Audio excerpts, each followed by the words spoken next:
you used to hear the word in the projects that, you're never going to be nothing, you're never going to make it, you're just going to be like everybody else, and like Coco golf last night, things like that, words like that put more fire on the flame, put gasoline on the flame for me. It fired me up.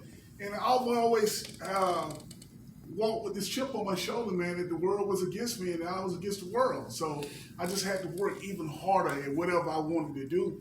And I've been blessed so far. All right, now you played football for the Panthers here in Abbeville. Yes. What year was that?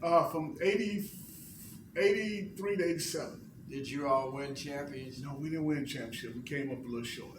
Wow. We came up a little short. Because the way you look at it now, you would think Abbeville has been winning since it's come into conception of being a football team. This is a special town.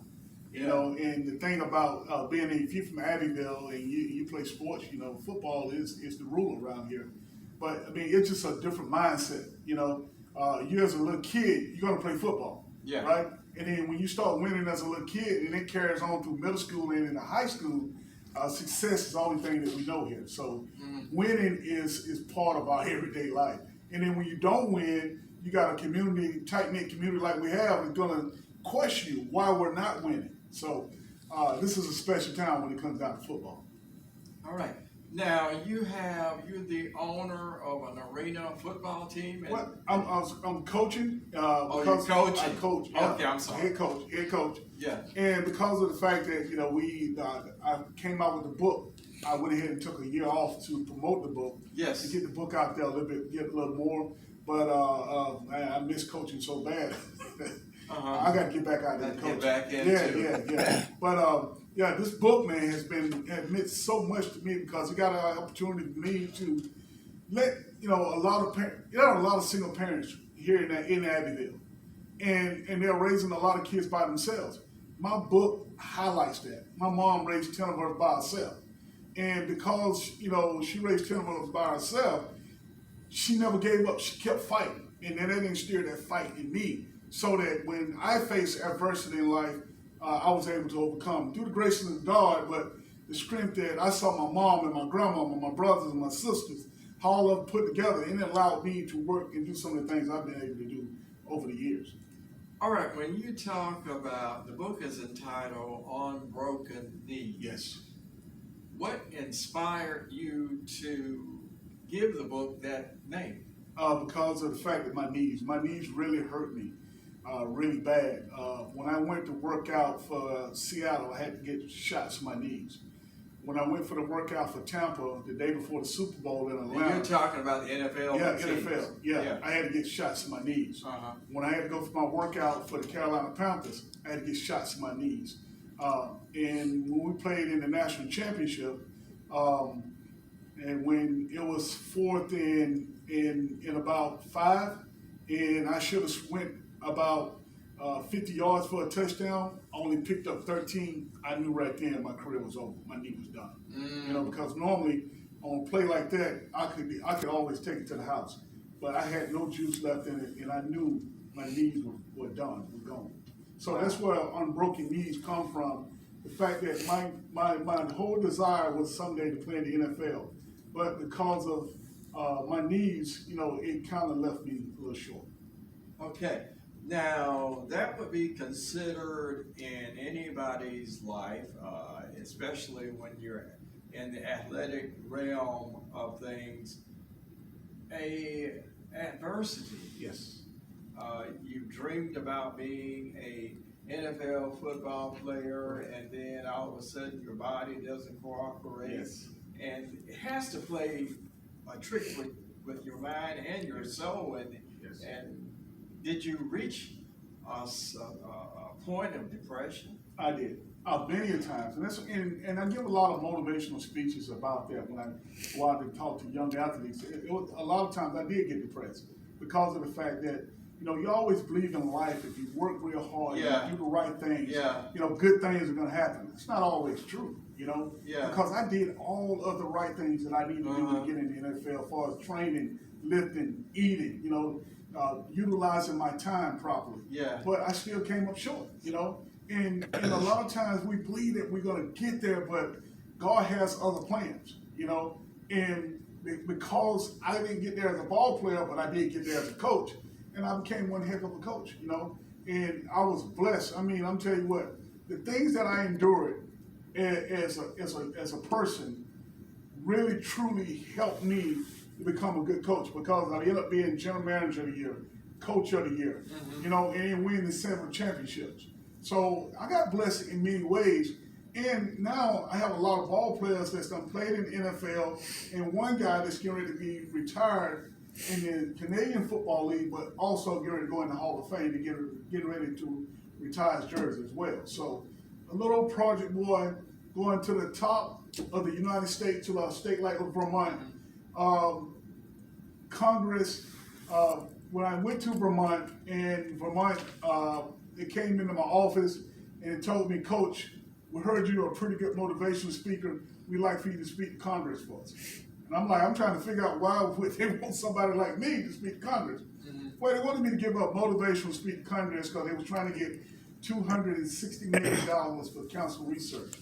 And I was blessed enough to go in there and then receive that request from Congress to get that money for research for council. So I was truly blessed. So had I not endured and experienced the things that I did experience, yes, I wouldn't be able to do some of the things I've been able to do. What advice would you give our youth? And we know,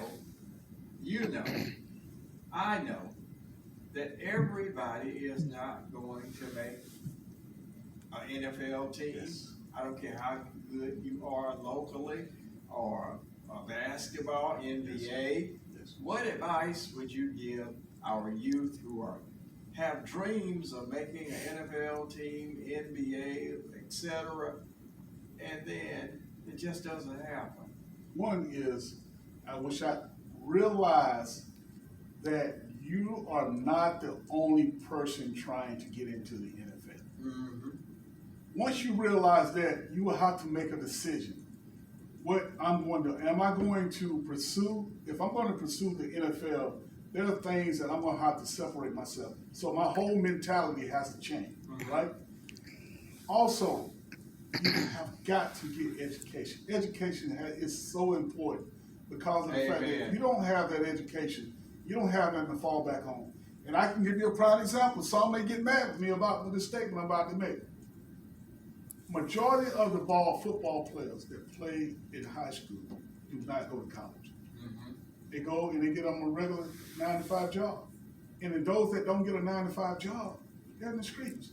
Mm-hmm. And that is Abbeville. They don't, whether you realize it or not, at the end of the day, I know winning is, we want to win, but if you're not making these guys men that are ready from day one when they leave that high school, yes, and they go out and be a productive citizen, yes, you haven't did your job. You people can put wins in the columns all day long, but this business is about making these young kids better men, period. If you're not making them better men, you're not accomplishing anything. Yes. For kids to go out there and be in these streets of Abbeville like they are right now, and I'm talking about star athletes that play at our high school that are in the streets right now, how can you say you were successful? You can't. And I think a lot of people don't understand me because I feel the same way Deion Sanders feels. And I think people like me who speak the truth, who know how to relate to people, I get left out, and I understand that because that's not for me. But what God has for me, I'm going to receive.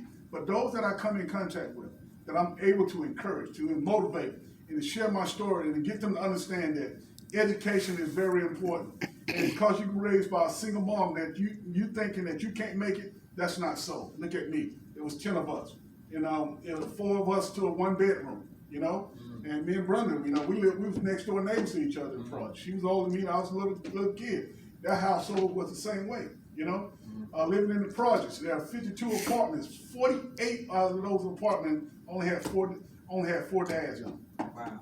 4. Oh, okay. Our time is about up.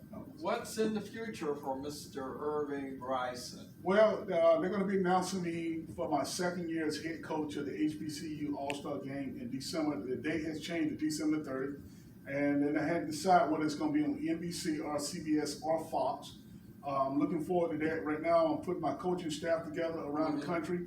We're recruiting from all of the APC so that we can have a pretty good team put together.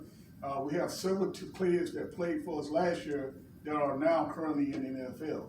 So I'm looking forward to that. I'm looking forward to really being successful. I'm hoping after this year that I'll get an opportunity at the next level. Coach. Okay, thank you so much. And there is going to be a special event taking place Fish fry. Yeah, this Saturday. this Saturday, and you're going to be there as well. Yeah, I'll be the guest. I'll be the guest speaker. And tell us about a little bit about that. Well, it's a Democratic Fish fry. convention. Fish fry. Say it again. Fish fry fundraiser. It's a fundraiser for the Democratic Party. Okay. And I'm going to be the keynote motivation speaker, and I'm going to be talking about the impossible and the mindset, coming from a small town.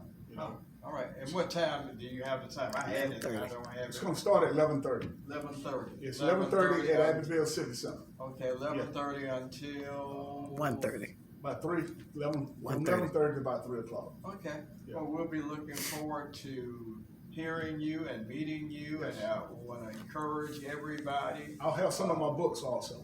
All right, so come out and meet Mr. Bryson, who is a local yodel, as we used to call back in the 60s. You could make a record and they would call you a local yodel.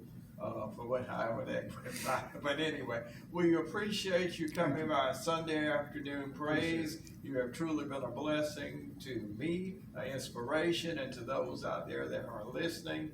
I'm quite sure they are inspired by what you are doing and what you are going to do. And I like to say the assignment. Yes. The assignment from God. Amen. Either you do your assignment or you fail.